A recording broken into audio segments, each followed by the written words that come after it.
CM Revanth గారికి అయితే MLC కవిత గారు లేఖ రాశారట.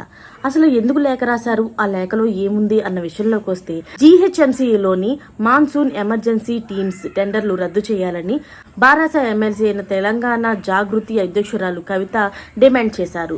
అయితే ఈ మేరకు ముఖ్యమంత్రి రేవంత్ రెడ్డికి కూడా లేఖ రాశారు.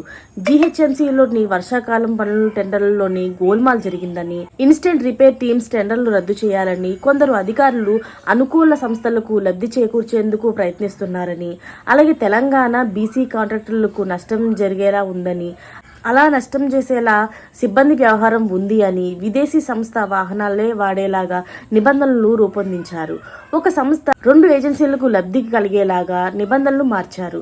అయితే నిబంధనల మార్పుతో జీహెచ్ఎంసీలపై ఏటా 5.85 కోట్ల రూపాయలు అదనపు భారం పడుతుంది.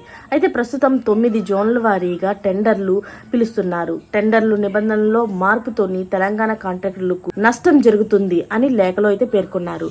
అయితే ఈ విషయం పైన తెలంగాణ సీఎం అయితే ఎలా స్పందిస్తారని వేచి చూడాలి. మరిన్ని లేటెస్ట్ అప్డేట్స్ కోసం ఛానల్ని అయితే సబ్స్క్రైబ్ చేసుకోండి. Thanks for watching friends.